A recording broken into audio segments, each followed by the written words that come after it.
ಜ್ಞಾನಲಹರಿಯ ವೀಕ್ಷಕರಿಗೆ ನಮಸ್ಕಾರ. ಈಗ ನಾವು ಶ್ರವಣ ಜ್ಞಾನದ ಒಂದು ಪ್ರಶ್ನೆ ಪತ್ರಿಕೆಯನ್ನು ನೋಡೋಣ. ಈ ಪ್ರಶ್ನೆ ಪತ್ರಿಕೆಯಲ್ಲಿ ಯಾವ ರೀತಿಯಾಗಿ ಇದೆ ಅಂತ ನೋಡೋಣ. ಮೊದಲಿಗೆ ರಾಗಗಳನ್ನೇ ಹೇಳ್ತಾರೆ. ಮೊದಲ ರಾಗ ನಾನೀಗ ಹೇಳ್ತೀನಿ ನಿಮಗೆ. ಸ್ವರಗಳಲ್ಲಿ ಕೂಡ ಆಕಾರದಲ್ಲೂ ಎರಡರಲ್ಲೂ ಹೇಳ್ತೀನಿ. ಟ್ರೈ ಮಾಡಿ, ಆಕಾರದಲ್ಲಿನೇ ಫಸ್ಟ್ ಕಂಡುಹಿಡಿಯೋದಕ್ಕೆ ಟ್ರೈ ಮಾಡಿ. ಗೊತ್ತಾಗದೇ ಇದ್ದರೆ ಸ್ವರದಲ್ಲಿ ನೋಡಿ. ಗೊತ್ತಿಲ್ಲ ಅಲ್ಲಿ ಯಾವ ಥರ ಕೇಳ್ತಾರೆ ನಿಮಗೆ ಅಂತ ಗೊತ್ತಿಲ್ಲ, ಟ್ರೈ ಮಾಡೋಣ. ಆ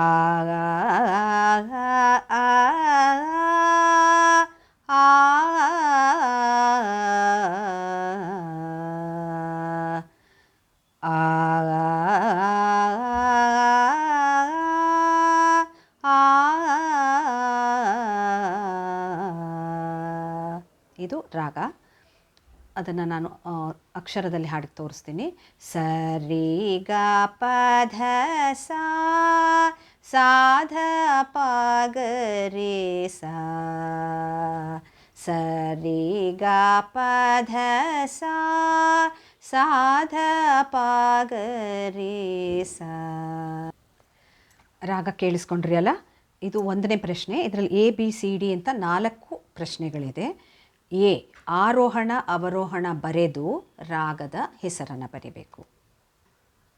ಬಿ, ವಿಕೃತಿ ಸ್ವರಗಳ ಸ್ವರಸ್ಥಾನ ಬರೀರಿ ಬಿನಲ್ಲಿ. ಎ, ಆರೋಹಣ ಅವರೋಹಣ ಬರೆದು ರಾಗದ ಹೆಸರು ಬರೀತೀರಾ. ಬಿನಲ್ಲಿ ವಿಕೃತಿ ಸ್ವರಸ್ಥಾನವನ್ನು ಬರೀತೀರಾ. ಸಿ, ಯಾವುದರಲ್ಲಿ ಜನ್ಯ. ಹೀಗೆ ಕೇಳಿದ ತಕ್ಷಣ ನೀವು ಗೊತ್ತು ಮಾಡ್ಕೊಳ್ಬೇಕು ಇದು ಜನ್ಯ ರಾಗ ಅಂತ ಹೇಳಿ. ಇದೆಲ್ಲ ನಿಮಗೆ ಒಂದೊಂದು ಕ್ಲೂ ಅಲ್ಲಿ ಕ್ವೆಶನಲ್ಲೇ ಇರುತ್ತೆ, ಕ್ಲೂಗಳು ಗೊತ್ತು ಮಾಡ್ಕೊಳ್ಬೇಕು ನೀವಷ್ಟೇ. ಯಾವುದರಲ್ಲಿ ಜನ್ಯ ಅಂತ ಬರಿಬೇಕು. ಡಿ, ಜನಕ ರಾಗದ ಮೇಳ ಸಂಖ್ಯೆ ಬರಿಬೇಕು. ಇದು ಒಂದೊಂದಕ್ಕೂ ಬೇರೆ ಬೇರೆ ಮಾರ್ಕ್ಸ್ಗಳಿರುತ್ತೆ ಯೂಶ್ವಲಾಗಿ. ಈ ಒಂದು ಪ್ರಶ್ನೆಗೆ 10 ಮಾರ್ಕ್ಸ್ ಇದೆ. ನಾನೀಗ ಹಾಡಿದ್ದು ಮೋಹನ ರಾಗ. ಆರೋಹಣ ಅವರೋಹಣ ಬರಿಬೇಕು. ವಿಕೃತಿ ಸ್ವರಗಳ ಸ್ವರಸ್ಥಾನ ಬರಿತೀರಾ. ಯಾವುದರಲ್ಲಿ ಜನ್ಯ ಅಂದಾಗ 28ನೇ ಹರಿಕಾಂಬೋಜಿಯಲ್ಲಿ ಜನ್ಯ. ಜನಕರಾಗದ ಮೇಳ ಸಂಖ್ಯೆ ಕೇಳಿದರೆ 28 ಅಂತ ಬರೀರಿ. ಇದು ಒಂದನೇ ಪ್ರಶ್ನೆ. ಈಗ ಎರಡನೇದು ಇನ್ನೊಂದು ರಾಗ ಹಾಡ್ತೀನಿ ನಾನು.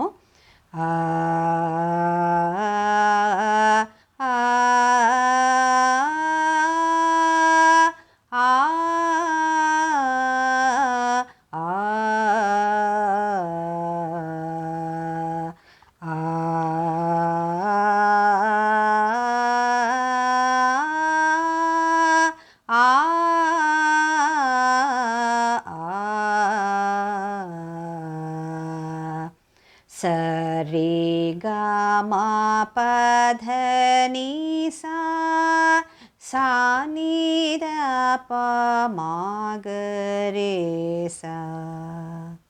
ಇದು ಪ್ರಶ್ನೆ. ಇದರಲ್ಲಿ AB ಎರಡೇ ಇರೋದು. ನೋಡಿ ಏನು ಕೊಟ್ಟಿದ್ದಾರೆ ನೋಡೋಣ. ಏನಲ್ಲಿ ಆರೋಹಣ ಅವರೋಹಣ ಬರೆದು ರಾಗದ ಹೆಸರು ವಿಕೃತಿ ಸ್ವರಗಳ ಸ್ಥಾನ ಒಟ್ಟಿಗೆ ಕೊಟ್ಬಿಟ್ಟಿದ್ದಾರೆ. 3 ಆರೋಹಣ ಅವರೋಹಣ ಬರಿಬೇಕು, ರಾಗದ ಹೆಸರು ಬರಿಬೇಕು, ವಿಕೃತಿ ಸ್ವರಗಳ ಸ್ಥಾನವನ್ನು ಕೂಡ ಬರಿಬೇಕು. ಬಿನಲ್ಲಿ ರಾಗದ ಮಧ್ಯಮವನ್ನು ಬದಲಾಯಿಸಿದರೆ ಬರುವ ರಾಗ ಯಾವುದು ಅಂತ ಬರಿಬೇಕು. ರಾಗದ ಮಧ್ಯಮವನ್ನು ಬದಲಾಯಿಸಿದ್ರೆ ಯಾವ ರಾಗ ಬರುತ್ತೆ ಅನ್ನೋದು ಬರಿಬೇಕು. ಇದಕ್ಕೆ 5 ಮಾರ್ಕ್ಸ್ ಇರುತ್ತೆ. ಈಗ ನಾನು ಹೇಳಿದ ರಾಗ ಮಾಯಾಮಾಳವಗೌಳ. ಮಾಯಾಮಾಳವಗೌಳ ಹಾಡುವಾಗ ನಿಮಗೆ ಎಲ್ಲ ಶುದ್ಧ ಸ್ವರಗಳಿರುತ್ತೆ, ಎಲ್ಲೂ ನಿಮಗೆ ಗಮಕಗಳು ಕೊಡೋದಿಲ್ಲ. ಹಾಗಾಗಿ ನೀವು ಅದನ್ನು ಗಮನಿಸಿದ್ರೆ ಗೊತ್ತಾಗುತ್ತೆ. ಮ ಏನಿದೆ ಅದನ್ನು ನೀವು ಪರ್ಟಿಕ್ಯುಲರ್ ಆಗಿ ಗಮನಿಸಬೇಕಾಗತ್ತೆ. ಪ್ರತಿ ಮಧ್ಯಮ ಬಂತೋ ಶುದ್ಧ ಮಧ್ಯಮ ಬಂತೋ ಅಂತ. ಹಾಗೆ ರಾಗದ ಮಧ್ಯಮ, ಇದರಲ್ಲಿ ಶುದ್ಧ ಮಧ್ಯಮ ಇತ್ತು ಮಾಯಾಮಾಳವಗಳದಲ್ಲಿ. ಅದನ್ನು ಪ್ರತಿ ಮಧ್ಯಮ ಹಾಕಿದ್ರೆ ನಮಗೆ ಕಾಮವರ್ಧಿನಿ ರಾಗ ಸಿಕ್ಕತ್ತೆ. ಇದು ನೆನಪಲ್ಲಿ ಇಟ್ಕೊಳ್ಳಿ ನೀವು. ಈ ರೀತಿಯಾಗಿ ನಿಮಗೆ ಮಧ್ಯಮ ಬದಲಾಯಿಸಿದ್ರೆ ಯಾವ ರಾಗ, ಆಮೇಲೆ ದೈವತ ಇಲ್ಲ ನಿಮಗೆ, ಮಧ್ಯಮನೇ ಇದೆ. ಇನ್ನೂ ಒಂದು ಮಧ್ಯಮ ಬದಲಾಯಿಸಿದ್ರೆ ಇನ್ನೂ 2 ರಾಗಗಳಿದೆ, ಕಲ್ಯಾಣಿ ಮತ್ತು ಧೀರಶಂಕರಾಭರಣ. ಅದು ಅಷ್ಟೇ, ಒಂದು ಮಧ್ಯಮ ಬದಲಾಯಿಸಿದ್ರೆ ಇನ್ನೊಂದು ರಾಗ ಆಗತ್ತೆ. ಅದು ಕೂಡ ಅದೇ ಥರ ಇದೆ. ಹಾಗೆಯೇ ಹಂಸಧ್ವನಿ ಮೋಹನ ತಗೊಂಡಾಗ ನೀವು ಗ ಮತ್ತು ದ ಬದಲಾಯಿಸ್ಬಿಟ್ರೆ ನಿಮಗೆ ಇನ್ನೊಂದು ರಾಗ ಸಿಕ್ಕತ್ತೆ. ಇದರಲ್ಲಿರೋ ಗ ತೆಗೆದು ದ ಹಾಕಬೇಕು. ಅದರಲ್ಲಿರೋದು ದ ಅಲ್ಲ, ದ ಮತ್ತು ನೀ. ಮೋಹನದ್ದು ದ ತೆಗೆದು ನೀ ಹಾಕಿದ್ರೆ ಹಂಸಧ್ವನಿ ಆಗುತ್ತೆ. ಹಂಸಧ್ವನಿದು ನೀ ತೆಗೆದು ದ ಹಾಕಿದ್ರೆ ಮೋಹನ ಆಗುತ್ತೆ. ದ ಮತ್ತು ನಿ, ಗ ಅಲ್ಲ, ದ ಮತ್ತು ನಿ. ಇದು ನಿಮಗೆ 2ನೇ ಪ್ರಶ್ನೆ 5 ಮಾರ್ಕ್ಸಿಂದು. ಈಗ 3ನೇದು ತಾಳ ಹಾಕಿ ತೋರಿಸ್ತೀನಿ ನಾನು, ನೋಡ್ಕೊಳ್ಳಿ.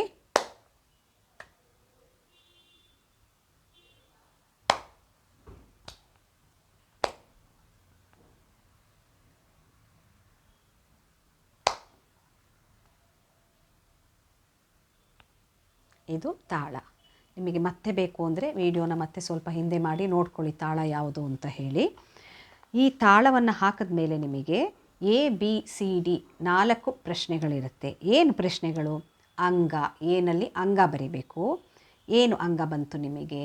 1 ಲಘು, 1 ಧೃತ, ಮತ್ತು 2 ಲಘುವನ್ನು ಹಾಕಿದ್ವಿ. 1 2 ಲಘುವನ್ನು ಹಾಕಿದ್ವಿ. 1 ಲಘು 1 ಧೃತ, 1 ಲಘು 1 ಲಘು ಅಂತನಾದರೂ ಬರಿಬೋದು. 1 ಲಘು 1 ಧೃತ 2 ಲಘು ಅಂತನಾದರೂ ಬರಿಬೋದು. ನೆಕ್ಸ್ಟ್ ಬಿನಲ್ಲಿ 1 ಆವರ್ತಕ್ಕೆ ಬರುವ ಅಕ್ಷರಗಳು. ಈಗ ನೀವು ಎಣಿಸ್ತಾ ಹೋದರೆ ಗೊತ್ತಾಗುತ್ತೆ ಎಷ್ಟು ಹಾಕಿದ್ರಿ ಅಂತ. ಎಣಿಸಿದ್ರೆ ಅಲ್ಲಿಗೆ ಚತುರಶ್ರ. ನೀವು ಅದು ತಾಳದ ಒಂದು ಪಾಠ ಏನಿದೆ ಅದನ್ನು ತುಂಬ ಮುಖ್ಯವಾದ ಅದು ಒಂದು ಅಧ್ಯಾಯ ಅದು. ಅದನ್ನು ಓದಿದ್ರೆ ಮಾತ್ರ ನೀವು ಈ ತಾಳಗಳದ್ದು ಅಕ್ಷರಗಳು ಇದೆಲ್ಲ ನೀವು ಗೊತ್ತು ಮಾಡ್ಕೊಳ್ಳೋದಕ್ಕೆ ಸಾಧ್ಯ. ಇಲ್ಲಿ ಇದು ಧ್ರುವ ತಾಳ ಆದ್ದರಿಂದ, ಚತುರಶ್ರ ಧ್ರುವ ಆದ್ದರಿಂದ 14 ಅಕ್ಷರ ಬರುತ್ತೆ. ಚಿಹ್ನೆ ಏನು ಅಂತ ಕೇಳಿದ್ದಾರೆ ಸಿನಲ್ಲಿ. 1 0 1 1. ಹಾಗೆಯೇ ಡಿನಲ್ಲಿ ಜಾತಿ ಕೇಳಿದರೆ ಚತುರಶ್ರ ಜಾತಿ ಅಂತ ಬರಿತೀರಾ. ಇಷ್ಟು ಬರೆದ್ರೆ ನೀವು 10 ಮಾರ್ಕ್ಸ್ ಸಿಕ್ಕತ್ತೆ. ನೋಡಿ 10 ಮಾರ್ಕ್ಸ್ ಎಷ್ಟು ಸುಲಭವಾಗಿ ತಗೊಳ್ಬೋದು, ಅಷ್ಟೇ ಸುಲಭವಾಗಿ ಕಳ್ಕೊಳ್ಳಬಹುದು. ಹೌದಾ? ತಪ್ಪು ಮಾಡಿದ್ರೆ. ಆದ್ದರಿಂದ ತಾಳದ ಏನು ಅಧ್ಯಾಯ ಇದೆ ಗಮನ ಇಟ್ಟು ಓದಿ. 4ನೇ ಪ್ರಶ್ನೆ ಇನ್ನೊಂದು ತಾಳ.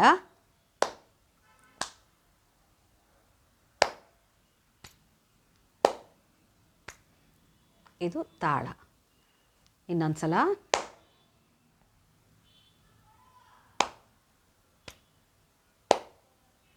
ತಾಳ. ಇದಕ್ಕೂ ಕೂಡ 4 ಇದೆ ABCD.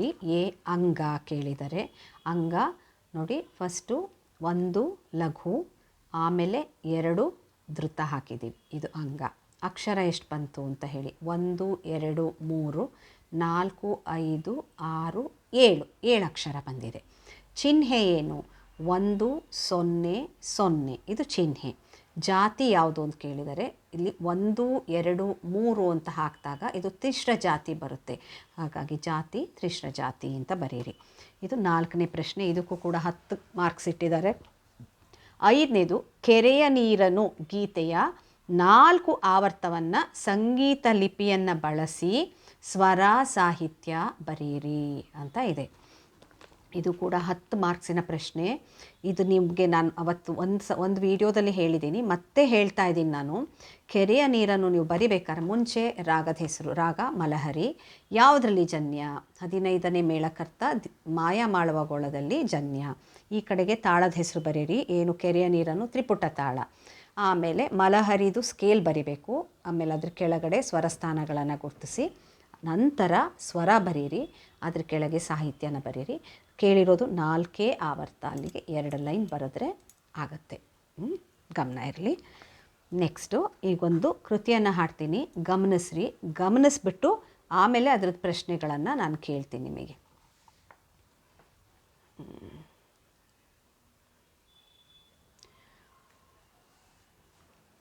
कराम्बुजपाशबीजापूरं कलुषविदूरं भूताकारम् अनादिगुरुगुहतोषितबिम्बं हंसध्वनिभूषितहेरम्बं कराम्बुजपाशबीजापूरं कलुषविधूरं भूताकारम् अनादिगुरुगुहतोषितबिम्बं हंसध्वनिभूषितहेरम्बं. ಇಲ್ಲಿ ಹಾಡುವಾಗ ಗಮನಿಸಬೇಕು ಯಾರ ಹೆಸರು ಅಥವಾ ಯಾರ ಅಂಕಿತ ಬಂತು ಅಂತ. ಕ್ವೆಶನ್ ಏನಿದೆ? AB ವಾಗ್ಗೇಯಕಾರರ ಹೆಸರು ಕೇಳಿದರೆ ಇಲ್ಲಿ ಗುರುಗುಹ ಬಂದಿದೆ. ಅಲ್ಲಿ ನೀವು ಹಾಡುವಾಗ ಕೇಳಿಸ್ಕೊಂಡಿರ್ಬೋದು. ಇದು ಮುತ್ತುಸ್ವಾಮಿ ದೀಕ್ಷಿತರ ರಚನೆ. ಹಾಗೆ ಅವರ ಅಂಕಿತ ಗುರುಗುಹ. ಇಷ್ಟು ನಿಮಗೆ ಈ ಪ್ರಶ್ನೆ ಪತ್ರಿಕೆಯಲ್ಲಿ ಇರೋದು. ನಿಮಗೆ ಇದು ಹಿಂದೆ ಕೊಟ್ಟು ತುಂಬ ಇತ್ತು, ಅದು ದೊಡ್ಡ ಪ್ರಶ್ನೆ ಪತ್ರಿಕೆ ಇತ್ತು. 50 ಮಾರ್ಕ್ಸಿಗೆ ಅಷ್ಟೊಂದು ಪ್ರಶ್ನೆಗಳಿತ್ತು. ಅದೇ 50 ಮಾರ್ಕ್ಸಿಗೆ ಇಷ್ಟು ಕಡಿಮೆ ಪ್ರಶ್ನೆಗಳಿದೆ. ಒಂದೊಂದು ಪ್ರಶ್ನೆಗೂ ಹೆಚ್ಚು ಮಾರ್ಕ್ಸ್ ಇದೆ. ಎಲ್ಲ ಪ್ರಶ್ನೆಗಳನ್ನು ಕರೆಕ್ಟಾಗಿ ಗಮನ ಇಟ್ಟು ಬರೀರಿ, ಆವಾಗ ಮಾರ್ಕ್ಸ್ಗಳನ್ನು ಕಳ್ಕೊಳ್ಳೋದಿಲ್ಲ. ಇದು ಇವತ್ತಿನ ಒಂದು ವಿಡಿಯೋ. ಇದು ನಿಮಗೆ ಹೆಲ್ಪ್ ಆಗುತ್ತೆ ಅಂದ್ಕೊಂಡಿದ್ದೀನಿ. ಶ್ರವಣಜ್ಞಾನ ಹೆಚ್ಚು ಜನ ವೀಕ್ಷಣೆ ಮಾಡಿಲ್ಲ, ಗಮನ ಇರಲಿ. ಏನು 4 ಪೇಪರ್ ಇರುತ್ತೆ ನಿಮಗೆ ಎಕ್ಸಾಮಲ್ಲಿ, 2 ಥಿಯರಿ 2 ಪ್ರಾಕ್ಟಿಕಲ್ಸ್, ನೆನ್ಪಿಟ್ಕೊಳ್ರಿ.